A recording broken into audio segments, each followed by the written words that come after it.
Welcome dear students. आधुनिक भारत के इतिहास में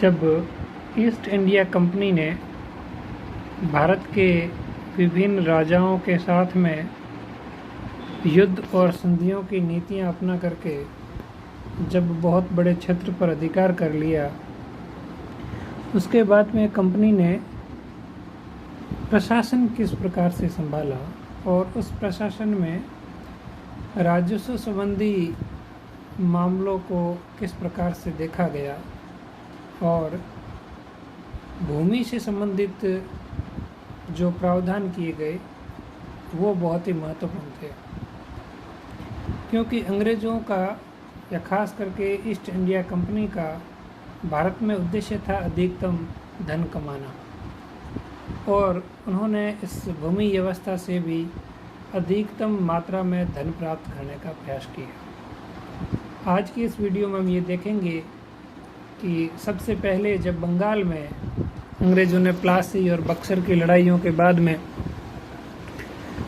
जीत प्राप्त करने के बाद इलाहाबाद की जब संधि की 1765 ईस्वी में, तो वहाँ पर दीवानी मामले कंपनी के हाथ में आ गए। इसका क्या मतलब होता है और इस दीवानी मामलों के माध्यम से खास करके भूमि व्यवस्था संबंधित अंग्रेज़ों ने क्या बदलाव किए और उन बदलावों का भारत की अर्थव्यवस्था, भारत के समाज और कृषक वर्ग पर क्या प्रभाव पड़ा, इन सब चीज़ों के बारे में पढ़ेंगे। तो आइए आज का अपना टॉपिक शुरू करते हैं। अंग्रेज़ों के शासनकाल में भारत में उनके द्वारा स्थापित की गई भू राजस्व पद्धति, लैंड रेवेन्यू सिस्टम, और उसमें अंग्रेज़ों ने अलग अलग समय पर भारत के विभिन्न राज्यों को जीता और अलग अलग क्षेत्रों में अलग अलग प्रकार के भू राजस्व व्यवस्थाएं लागू की। उन व्यवस्थाओं में सबसे पहले जो लागू की गई वो बंगाल में लागू की गई, जिसको हम स्थायी भू राजस्व पद्धति कहते हैं, जिसको परमानेंट लैंड रेवेन्यू सिस्टम भी कहा जाता है, या दूसरे शब्दों में इसे इस्तमरारी बंदोबस्त भी कहा जाता है। छोटे शब्दों में इसको स्थायी बंदोबस्त ही कहा जाता है। तो आगे जब भी इसके बारे में बोलेंगे तो स्थायी बंदोबस्त बोलेंगे। कंपनी ने जब 1765 में सहायक इलाहाबाद की संधि की, तब दीवानी मामले कंपनी के पास में आ गए और इसी के साथ कंपनी ने शुरू की, खास करके लॉर्ड क्लाइव के द्वारा जो व्यवस्था शुरू हुई वो व्यवस्था थी द्वैध शासन की। द्वैध शासन का अर्थ मैंने आपको पहले वाली वीडियो में बताया है। जब दोहरा शासन होता है उसको द्वैध शासन कहते हैं।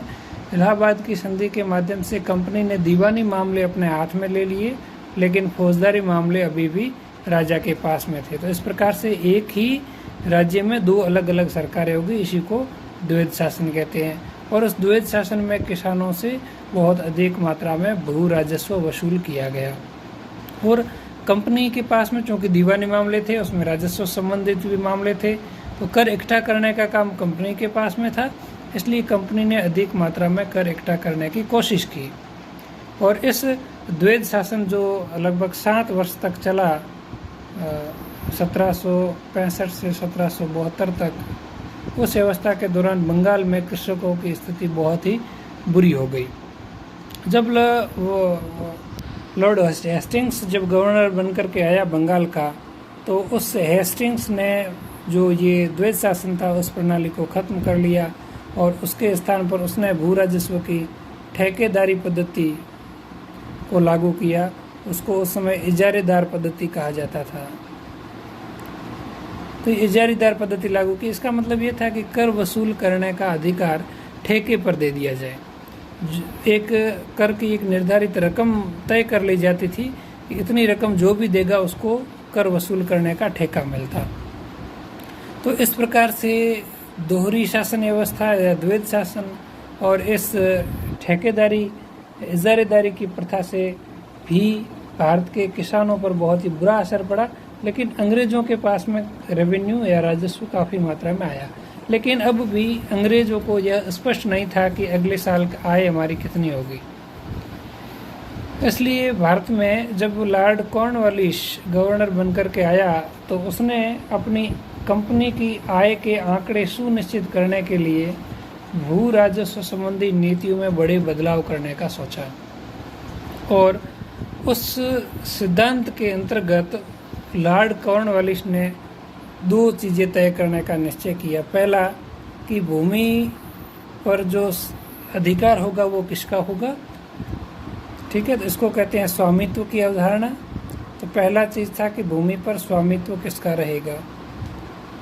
और जो दूसरी चीज़ थी वो ये थी कि जो स्वामित्व या जो कर निर्धारित कर रहे हैं वो कितने वर्ष तक के लिए होगा, यानी समय कितने वर्ष के लिए। तो कुल मिला के इसके जो दो आयाम थे स्थायी बंदोबस्त के, कि भूमि बंदोबस्त किससे करना है और कितने साल तक करना है। तो इसके दो घटक थे। लॉर्ड कॉर्नवालिस ने इसका समाधान ढूंढने के प्रयास किए और उसने जो व्यवस्था बनाई उसी को हम स्थायी बंदोबस्त कहते हैं। स्थायी बंदोबस्त इसलिए कहते हैं क्योंकि ये जो कितने वर्ष का जो प्रश्न था इसका उत्तर है कि ये स्थायी है, परमानेंट है। एक बार जो लगान की दर निर्धारित कर दी गई है फिर उस दर को कभी भी नहीं बदला जाएगा, इसको ही स्थायी बंदोबस्त कहा जाता है। दूसरा जो प्रश्न था कि संपत्ति पर स्वामित्व किसका होगा, जमीन का मालिक कौन होगा, इसके लिए लॉर्ड कॉर्नवालिस जो स्वयं इंग्लैंड में एक जमींदार था और वह उस जमींदारी की विचारधारा से प्रभावित था, उसको ये लगता था कि जिस प्रकार से इंग्लैंड में जमींदारों ने भूमि में निवेश करके उत्पादन को बढ़ाया था, उसी प्रकार से भारत में भी जमींदार भूमि में निवेश करके उत्पादन बढ़ाएंगे और इससे उनकी आय बढ़ेगी। इसलिए लॉर्ड कॉर्नवालिस ने जमीन पर स्वामित्व किसान को देने की बजाय जमींदार को दिया, जिसको बिचौलिए या मध्यस्थ कहा जाता है, उसको भूमि का स्वामी मान लिया। और जो किसान थे उनको रैयत घोषित कर दिया, वो अब जमीन के मालिक नहीं है। तो जमीन का मालिक कौन हो गया, जमींदार हो गया। इसलिए इस व्यवस्था को जमींदारी व्यवस्था भी कहा जाता है। दूसरी ओर जो सामुदायिक संपत्तियां होती हैं, सामुदायिक संपत्तियां जैसे गांव में पानी का तालाब या पानी के अन्य साधन, ओरण जमीन या गोचर जमीन, इस प्रकार के जो संपत्तियां हैं ये सामुदायिक संपत्तियां हैं। और सरकार ने यह भी कह दिया कि जो सामुदायिक संपत्तियां वो भी जमींदारों की निजी संपत्ति होगी, वो भी अब सामुदायिक संपत्ति नहीं रहेगी, वो भी अब जमींदारों की होगी। साथ ही ये भी कह दिया कि भूमि विक्रय योग्य है, जमीन को बेचा जा सकता है। लेकिन जमीन को कौन बेचेगा, जमीन को केवल जमींदार बेच सकता है, किसान नहीं, क्योंकि किसान जमीन का मालिक तो है ही नहीं। साथ ही एक जो क्लोज लाया गया 1794 में, बहुत ही महत्वपूर्ण क्लोज था, और 1794 में इसको कहते हैं सनसेट लॉ, सूर्यास्त कानून।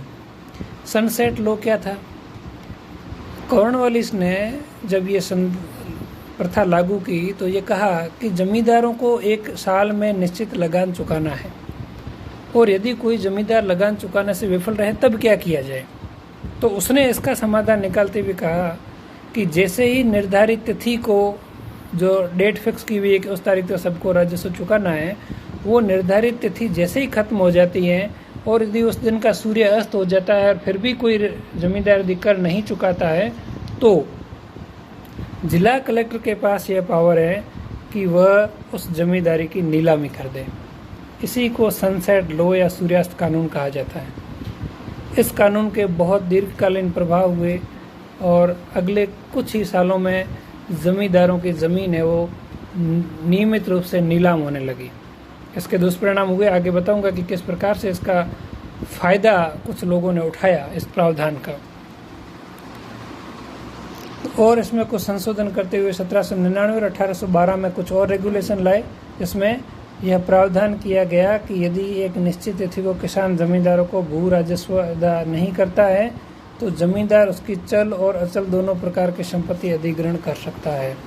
इसका क्या अर्थ है, इसका अर्थ ये है कि यदि कोई किसान जो खेत जोत रहा है जमींदार का, वो जमींदार को कोई कर नहीं दे पाता है तो जमींदार के पास ये अधिकार है कि वह किसान की सभी संपत्ति जब्त कर ले। और अब जो ये लगान निर्धारित किया गया था उसका एक आधार वर्ष रखा गया था, और वो आधार वर्ष था 1790-91। आधार वर्ष क्या होता है, यह पूरा अर्थव्यवस्था का टर्म है, शब्दावली है। आधार वर्ष का मतलब है कि कौन से वर्ष से गणना करनी है, वो आधार वर्ष है। ठीक है, तो आय की जो गणना की गई है वो 1990-91 में, अर्थात किसानों की जो उत्पादन था वो 1790-91 में जितना था उसके आधार पर आगे कर लगाया गया कि इस समय जैसे 100 क्विंटल का उत्पादन हुआ है तो 10% टैक्स लगाना है, तो उसका मतलब 10% टैक्स, 10 क्विंटल का टैक्स लग गया। अब इनको हर साल है वो 10 क्विंटल टैक्स देना पड़ेगा। वो 91 में, 92 में, 93 में कितना हुआ उससे कोई फ़र्क नहीं पड़ता है, क्योंकि 90-91 में इतना हुआ था इसलिए आपको इतना देना पड़ेगा। और इससे 90-91 के साल को क्यों लिया गया, क्योंकि 90-91 में किसानों का उत्पादन अधिक हुआ था, इसलिए कर की दर के अनुसार उसके पास में अधिक मात्रा में अनाज आ रहा था, अधिक मात्रा में उसको लगान मिल रहा था, इसलिए ये वर्ष तय किया गया। लॉर्ड कॉर्नवालिस ने इस व्यवस्था को लागू किया और ये व्यवस्था पहले 1790-91 में लागू हुई और ये 10 वर्ष के लिए लागू किया गया था कि इसको अपन 10 साल तक चलाएंगे। उसके बाद में इसमें कुछ बदलाव होगा तो करेंगे, लेकिन इसको 1793 ईस्वी में परमानेंट कर दिया कि अब इसमें कोई बदलाव नहीं करेंगे, जो प्रावधान, जो शर्तें रख दी गई है वो हमेशा के लिए बनी रहेगी। तो स्थायी बंदोबस्त, परमानेंट सेटलमेंट है जो हुआ वो 1793 में हुआ। 90-91 से ये व्यवस्था 90-91 के आधार वर्ष के साथ में शुरू हुई और ये व्यवस्था जो ब्रिटिश भारत था उसके कुल 19% भाग पर लागू की गई थी और इसका जो क्षेत्र आता था वो अधिकतर आता था बंगाल, बिहार और उड़ीसा, जो कि इलाहाबाद की संधि के माध्यम से जीत लिए थे। और फिर उत्तर प्रदेश का वाराणसी और उत्तरी कर्नाटक के कुछ क्षेत्रों में भी ये लागू थी। भारत के कुल जो उस समय अंग्रेजों के अधीन जो भारत था उसके कुल भाग के 19% भाग में यह स्थायी बंदोबस्त या जमींदारी बंदोबस्त प्रणाली लागू की गई। अब इसमें जमींदारों को ज़मीन का मालिक तो बता दिया, लेकिन जमींदारों को मिलेगा क्या? जमींदार किसानों से कर वसूल करके आएंगे और कर वसूल करने के बाद में कर वो अंग्रेज़ों के पास, कंपनी के पास जमा करा देंगे, लेकिन ज़मींदार को क्या मिलेगा? उसका प्रावधान इस के तहत किया गया और ये कहा गया कि ज़मींदार जो भी कर वसूल करेगा उसका 1/11वां भाग अपने पास रख लेगा। अर्थात यदि 11 रुपये टैक्स इकट्ठा किया है तो 1 रुपया ज़मींदार का होगा और 10/11 कंपनी के पास जाएगा, यानी 10 रुपये कंपनी के पास जाएंगे और 1 रुपया है वो जमींदार के पास में रहेगा। ये क्यों रहेगा? क्योंकि जमींदार ने वो भू राजस्व की वसूली की है, तो ये वसूली की उसका एक प्रकार से मुआवजा था, उसका एक प्रकार से वेतन था। साथ ही एक प्रावधान और किया गया कि जब जमींदार की मृत्यु हो गई तो उसके बाद में भूमि या उसके उत्तराधिकारियों के बीच में विभाजित हो जाएगी। कहने का अर्थ ये है कि जमींदार की मृत्यु के साथ उसके अधिकार खत्म नहीं होते हैं, बल्कि उसकी अगली पीढ़ी तक ये अधिकार है वो हस्तांतरित हो जाते हैं। अब इस पद्धति को अंग्रेजों ने क्यों लागू किया, इसी प्रकार का सेटलमेंट क्यों लाए और इससे क्या अच्छे और बुरे परिणाम हुए, वो सब चीज़ें अगले वीडियो में बताऊंगा। Thank you.